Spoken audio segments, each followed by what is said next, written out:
On va poursuivre maintenant et terminer avec le Togo. Le président Faure Gnassingbé a effectué 2 visites éclair. C'était ce 22 décembre, visite d'amitié de travail à Niamey, au Niger. Il a été accueilli par son homologue nigérien Mamadou Issoufou. Les 2 hommes ont eu un tête-à-tête à la présidente de la République. Ils ont évoqué des questions bilatérales pour le renforcement de la coopération entre les 2 pays. Des sujets d'ordre sous-régional et continental ont été également évoqués. Des sujets relativement à la paix et à la sécurité et l'intégration économique. Après Niamey, le président s'est également rendu à Ouagadougou pour une visite de travail dans la perspective de la consolidation des relations de coopération entre Lomé et Ouaga, avec en toile de fond le commerce, le transport des marchandises à partir du port autonome de Lomé. Là également, il s'est agi aussi des questions de sécurité. Firmin, moi j'ai envie de savoir, chaque fois qu'on dit que le président a évoqué les questions de relations de coopération, renforcement de la coopération, comme s'il fallait tout le temps, chaque fois qu'on se visite, parler de renforcement de coopération. Non, moi je voudrais dire quelque chose. Quand vous allez rencontrer le roi, quand vous sortez, on vous tend un micro, vous n'allez jamais dire de quoi vous avez parlé, le roi et vous. Donc ça, les discours qu'on nous sert après, c'est des discours diplomatiques. Mais au fond, le fond des sujets, on ne nous le déballe jamais. On ne le dévoile jamais. Donc, il est allé au nom de la diplomatie. Ils ont parlé de transport, ils ont parlé de commerce, ils ont parlé de ci, de... Mais je suis sûr et certain qu'ils ont parlé des choses beaucoup plus intéressantes que ça. Des choses peut-être qui vont beaucoup plus nous intéresser que ces genres de choses. Parce que c'est des discours qu'on nous sert depuis des années. Mais au fond, on ne voit rien, on ne voit jamais le résultat. Ils ont parlé de commerce, ils ont parlé de transport. On sait qu'il y a des relations entre le Togo et le Niger. Est-ce qu'il y a un problème? S'il faut parler du commerce, peut-être on aurait envoyé le ministre du commerce là, au Niger. S'il faut parler du transport, on aurait peut-être envoyé le ministre des transports là. Si peut-être il y a le transport dans la région ouest africaine a des soucis, donc peut-être on aurait organisé une rencontre ou un séminaire pour les ministres des transports, comme on le fait souvent à Bruxelles, où les ministres européens des affaires étrangères se rencontrent, les ministres européens de la sécurité se rencontrent souvent. Donc, mais quand on se rencontre comme ça, il y a des choses beaucoup plus intéressantes. Moi, peut-être une des choses plus intéressantes qui peut-être aurait été le menu des discussions des 2 chefs d'État, peut-être, c'est l'élection présidentielle qui se déroulera le 27. Et peut-être le Faure Gnassingbé, avec son expérience et son expertise, aurait peut-être prodigué un certain nombre de conseils à Mamadou. Ah, peut-être tu vas quitter, mais regarde, peut-être, c'est moi qui le dis. Oui, il souffre, bien sûr. Mamadou, c'est l'opposant. Oui, c'est l'opposant. Ah, il souffre, le président.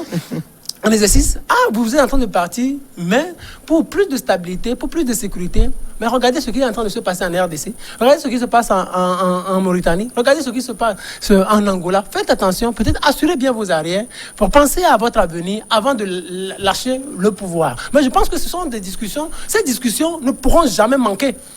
Parce que dans ce stade-là, où le président de la République, il est le doyen de la région ouest africaine, chef d'État, doyen, jeune doyen, comme l'appelle affectueusement le président Ouattara, jeune doyen, on a besoin de lui avant d'organiser les élections. Comment tu as pu tenir? Tu es venu en 2005 dans une situation difficile. Il y a le vent qui a soufflé. Tu as traversé des tourments, des moments difficiles. Comment tu as pu tenir? Viens me donner des conseils. Ah, peut-être moi, si je vais partir aujourd'hui, mais aujourd'hui, j'ai besoin de ton conseil avant de laisser le pouvoir. C'est ça, là, ça doit normalement faire partie, et ça devra normalement faire partie de la discussion, mais on ne nous le dira jamais. Donc, ça, c'est pour assurer peut-être ces arrières. Mais au niveau de Ouagadougou, vous savez, quand vous voyez un peu géographiquement le Togo, le Togo est le pilier géographiquement de G5 Sahel. Quand on voit les 5 pays du Sahel, c'est comme ils sont assis sur le Togo. Quand on voit le Burkina Faso, le Mali, la Mauritanie, et quoi encore le Tchad. Oui, le Tchad, il reste un 5e. Donc, ils sont assis géographiquement. Le Niger, voilà. Géographiquement, ils sont assis sur le Togo. Donc, le Togo est le pilier géographique de ce G5 Sahel. Donc, on ne va pas parler de la sécurité dans ces 5 pays sans parler du Togo. Autre chose, le Burkina Faso vient d'organiser une élection présidentielle. Le Roch Christian Kaboré, dans ses 5 premières années, a beaucoup souffert sur le plan sécuritaire. Diendéré emprisonné. Or, c'était lui le pilier de la sécurité dans la région. Faure Gnassingbé, peut-être aujourd'hui, se dit: ah, monsieur Kaboré, vous avez traversé des situations difficiles, mais ceux-là qui gèrent la sécurité dans la région, avant que nous, on arrive au pouvoir, c'est ceux-là. C'est Diendéré, c'est son patron peut-être qui est en Côte d'Ivoire. Aujourd'hui, qu'est-ce qu'il faut? Il faut que vous permettiez à son patron qui est en Côte d'Ivoire, le président Blaise Compaoré, de revenir au pays. Celui-là, Diendéré, que vous avez emprisonné, qui est en résidence surveillée, il faut que vous le libérez et qu'ensemble, vous discutiez pour trouver des solutions idoines aux problèmes de sécurité dans le pays. Je pense que c'est ça la discussion qui aurait beaucoup plus été intéressante que des discussions diplomatiques, des sujets diplomatiques qu'on nous sert souvent. Alors, Francisco, quand on regarde dans le fond, c'est le doyen des chefs d'État qui s'est déplacé à Niamey et à Ouaga. Vous pensez que le choix de ces deux pays est fortuit? D'abord, le jeune doyen, il voyage beaucoup. Il était en Côte d'Ivoire, de la Côte d'Ivoire en Guinée pour les investitures. Et il revient. Bon, maintenant, il va au Niger et puis au Burkina, et à Ouaga, pour peut-être aller féliciter son beau président. Peut-être le remercier d'avoir gagné celui qui allait faire, disons, construire son tunnel qui allait engloutir, pour amener la mer au Burkina. Bon, et vous savez, qu'on le veuille ou pas, bon, le Togo, c'est un pays hautement stratégique dans la sous-région. Comme vous l'avez dit, c'est un laboratoire pour s'éterniser au pouvoir. et puis, à tous les coups, Fornia Simbé part en 2030. Sur le plan, s'il est candidat en 2025, sur le plan, Monsieur modifie la Constitution. sur le plan. Personne n'oublie pas la Constitution peut être modifiée par sur le référendum. plan économique et sécuritaire et puis social. Le Togo est encore présent parce que bien sûr que nous avons un des avantages du Togo, c'est que on a un Bénin à côté et qui a un port-mer un peu exigu et que le Togo reçoit beaucoup plus de flux pour le Niger et pour le Burkina. Sinon, c'était plus simple de prendre beaucoup de flux à partir du Bénin et directement sur le Niger. Ça coûterait moins cher, et surtout en transport, mais beaucoup de Nigérians, des hommes d'affaires préfèrent passer par le Togo. Le Burkina, il a évoqué affaire de sécurité, c'est sérieux. Le Togo a toujours été le pays où les grands hommes, les grands militaires de ces pays venaient se former. Je crois que ça doit continuer. Quand vous allez dans nos écoles, il y a beaucoup de ces jeunes de l'Interland qui viennent en formation ici, que ce soit en médecine, dans tout. C'est là où nous avons toujours un cri de cœur pour l'université Kara, qui devait être la première université de l'Interland. C'est-à-dire que si on avait véritablement construit cette université, pour l'université de toutes les infrastructures, les gens du Sahel n'allaient pas venir vers Lomé, et ils allaient plutôt rester de l'autre côté à Kara pour agrandir, n'est-ce pas, cette localité. Donc, et puis, n'oubliez pas, j'ai souvent dit que lorsque on nous envoie des facilitateurs, lorsqu'il s'agit des pays du Sahel de l'Interland, vous vous rappelez que Djibo était venu ici, les gens avaient applaudi, et c'est à l'époque qu'ils avaient trouvé, disons, le concept de liste consensuelle entre l'ANC, je crois, et c'était en 2015. En 2015, voilà, entre l'opposition dominée par l'ANC à l'époque et le RPT uni pour pouvoir aller aux élections sur la base d'une liste consensuelle électorale. Donc, pour ces gens-là, la stabilité du Togo compte beaucoup. Je le dis souvent, je dis souvent qu'aujourd'hui, dans notre pays, notre pays est devenu l'arrière-pays. Ce n'est pas devenu l'arrière-pays de ces pays du Sahel. Donc, quand vous baladez sur toutes les campagnes du territoire, vous verrez comment ces gens s'implantent, comment ils ont acheté notre foncier et maintenant ils quittent Lomé. Quand vous voyez les grands immeubles à Lomé, c'est entre les gens du Niger, les gens du Burkina et puis Guinée, Mali, et puis maintenant ils sont dans le foncier rural. Hein. Ils font l'élevage, ils font l'agriculture. Au port, ils ont tout. Hein. Ils vivent comme des juifs, hein, en économie, sous forme des juifs. Ils ont leurs transitaires, ils ont leurs agriculteurs, ils ont ceux qui font leurs bouchers. Donc aujourd'hui, voilà comment ils sont. Ils sont dans nos pays, ils sont bien représentés. Et je dis souvent qu'ils sont ces Togolais de demain, puisqu'ils sont ces Togolais de demain, parce qu'ils sont de plus en plus nombreux. Donc, un pays comme le Burkina, un pays comme le Niger, le Mali, hein, ne vont pas faire la guerre au Togo. C'est des pays qui doivent toujours adoucir le Togo. Et l'arrivée de notre chef d'État ne peut que donner confiance à ces populations pour continuer de nous envahir. En matière de sécurité, on connaît la nouvelle menace de l'heure, c'est le terrorisme. Est-ce qu'en la matière, le Togo a une expérience à partager avec ces pays-là? Le Togo, vous savez, vous avez cette date, le 23 septembre 1986. C'est une agression terroriste. Bon. Vous imaginez, on a vaincu quand même. L'expression terroriste, vous connaissez le régime de l'époque aussi. Hein.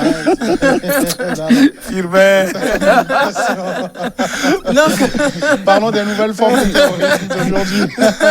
Il y a tigre noir. Donc on a une expérience quand même. Non, tigre révolution, voilà. Non, au Togo, on fait appel à l'armée togolaise, surtout souvent par sa discipline. La discipline, quand on voyait Darfour, quand on voyait la Côte d'Ivoire, quand on voyait par exemple le Mali, on a toujours fait à faire appel à l'armée togolaise. Donc le Togo a une armée qui a combattu à l'international. Donc, et on voit aussi que l'armée togolaise est tellement disciplinée. Et ça, les Occidentaux l'ont perçu et ils ont toujours mis à contribution l'armée togolaise dans un certain nombre de conflits pour pouvoir aller assurer la paix dans ces pays-là. Donc c'est pour cela que même si on n'a pas eu à combattre des terroristes et tout ça, c'est ce dont on a besoin à notre niveau, c'est notre expertise, c'est notre discipline, c'est notre efficacité. Donc on est efficace, donc on a besoin plus de ça. Regardez par exemple, quand vous voyez ce qui s'est passé, vous vous rappelez un peu ce qui s'est passé au Burkina Faso en 2018, quand on a attaqué l'état-major du Burkina Faso, quand vous voyez un peu ce qui se passe souvent au Mali avec la multiplicité des attaques terroristes, quand vous voyez un peu le Togo, vous voyez que ces genres de choses ne se passent pas au Togo. Peut-être les d'autres parleront d'intérêt, peut-être il n'y a pas encore de gros intérêts ici, mais peut-être ils se trompent. Mais c'est parce qu'à un moment donné, les autorités togolaises ont décidé d'être encore beaucoup plus sérieux, surtout sur le plan sécuritaire. Et ils arrivent à assurer la sécurité et du Togo et de la région ouest africaine. De par le passé, même le Togo l'armée togolaise a toujours été applaudie des deux mains, a toujours été saluée pour sa discipline-là. On n'a pas besoin d'avoir eu à combattre des terroristes avant qu'on nous choisisse pour assurer la paix de par le monde. Ce n'est pas une question de terroriste. Ce n'est pas une question de terroriste, mais si Francisco veut, il doit se rappeler le 23 septembre 1986. Le 23 septembre, c'est pas le terrorisme. On a dit attaque terroriste. Oui, ça, oui, attaque terroriste. Agression terroriste, quand même. Oui, ça doit avoir une durée. On nous a bourré l'écran avec ça. C'était des dates à retenir. Oui, bien sûr. À l'époque, ça tombait bien parce que le 23 septembre, c'est mon anniversaire, donc c'était pas compliqué à Donc, en fait, Filmer l'a si bien dit, le Togo n'a pas été aussi confronté à des situations pareilles, sauf... Mais on dit qu'il y a des choses qui sont déjouées. Hein. Notre fameux Tigre Revolution qui avait été avancé. Donc, déjoué. Bon, donc nous sommes qu'à l'image de la France. Hein, à l'image de la France. On est bon quand même. Francisco, on a nous sommes bons. On est efficace quand même. Et qui déjoue bien le coup. Ce qu'il faut retenir, le Togo est un pays hautement stratégique, que ce soit pour ces pays du Sahel, que également pour l'Occident. parce que même je peux dire, même pour les djihadistes, nos pays sont des pays stratégiques. Quand vous voyez dans la logistique du transport, c'est rare que les djihadistes, ils savent leurs intérêts. C'est rare que les djihadistes s'en prennent à nos convoyeurs, aux convoyeurs qui passent, surtout étrangers. Je peux dire qu'ils sont protégés. On les attaque lorsque ils sont signalés qu'ils ont peut-être transporté un élément des forces de l'ordre à bord de ces pays-là, à bord de leurs camions. C'est en ce moment qu'ils sont attaqués. Donc chacun sait où se trouve son intérêt. Donc tout le monde aussi a intérêt que le Togo soit un pays stable, pour que tout le monde puisse en profiter. Donc, je l'ai dit, en matière de formation, même pour hébergement, pour servir de résidence temporaire pour ces présidents, même des gens comme Patassé. Je donne un exemple. Patassé a fait le Togo pendant lui-même. Il a même épousé une Togolaise. Et quand vous prenez même Jerry Jordan en temps avant d'aller faire coup d'État, c'est pas le Togo, il est passé, même si on l'a arrêté. Quand vous prenez Djendéré, même Mobutu, même Samuel Do. C'est pas Samuel Do? Oui, Samuel Do. Lui, il avait même ses avions garés au Togo. Et comment il s'appelle, Savimbi aussi, il avait ses effets au Togo à l'époque. Même quand je prends Henri Konan Bédié, quand il a fait le coup d'État, c'est ici qu'il a eu son passeport pour partir. Même l'actuel président du Ghana, Akufo-Addo, qui vient de rappeler, il a fait longtemps le Togo. Vous voyez, même Robert Guéhi était passé ici. Bon, mais Djendéré, même Blaise Compaoré, apparemment, il réside au Togo. Donc, le Togo, c'est un pays... Un pays extraordinaire. Voilà, un pays extraordinaire. Un bon pays très bon pays de transit où tout le monde a intérêt, que ce soit l'Occident, les djihadistes et les autorités établies, et même pour les populations, que ce pays continue d'être stable pour leur bonheur. Alors, quand je dis quand le président togolais choisit de se déplacer et qu'il choisit Niamey, Ouagas, c'est que ces deux pays ont un intérêt pour lui, peut-être au-delà de la question sécuritaire. Il y a les questions qu'on évoquait, il y a le port, donc l'Interland a besoin du port. Oui, bien sûr, il y a le port, il y a la question, sûrement la question économique, mais ce n'est pas le fond en réalité qu'on nous dévoile, la question économique. Et surtout aussi en ce temps de Covid, peut-être il y a des dispositions qui ont été prises, peut-être pour alléger un certain nombre de choses, peut-être les taxes douanières ou les impositions pour les étrangers. Peut-être ils sont allés négocier un peu ça avec les deux présidents. Mais le fait que ce soit lui qui se soit déplacé, c'est beaucoup plus évocateur. Non, parfois, pour des problèmes économiques. Vous voyez, quand on dit que Macron s'est déplacé, c'est avec les signatures de choses. Bon, chez nous, dans nos pays, on n'a pas l'habitude de voir. Mais à un moment donné, s'il y a besoin, le chef de l'État peut se déplacer. Parce que... Oui, c'est ce que il y a un enjeu de taille. Je vous dis, par exemple, pour le port, le chef de l'État peut se déplacer parce qu'à un moment donné, les hommes d'affaires du pays, c'est-à-dire que du Burkina par exemple, peuvent décider que nous allons désormais boycotter le port autonome de Lomé. Oui, c'est ça. Donc, c'est ce que pour les faire revenir, ce n'est pas le ministre de l'économie, du commerce qui peut résoudre ça. C'est au sommet de l'État parce que ils n'ont pas mieux. Le port de Lomé n'est pas... Il n'y a pas mieux. Oui, mais attendez, le seul port en eau profonde. Non, laissez-nous accueillir les gros. Vous savez, c'est un pays d'accueil. Les hommes d'affaires ont besoin de nous. Nous avons un bon port.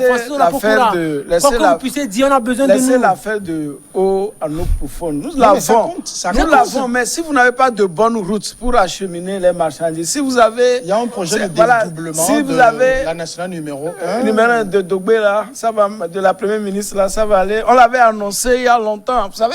On veut construire aussi des autoroutes quand même. Voilà. Vous savez, si vous avez l'habitude d'aller causer avec les opérateurs économiques de l'Interland, vous saurez les réels problèmes de notre port. Ce n'est pas le port à eau profonde, le Togo l'a déjà.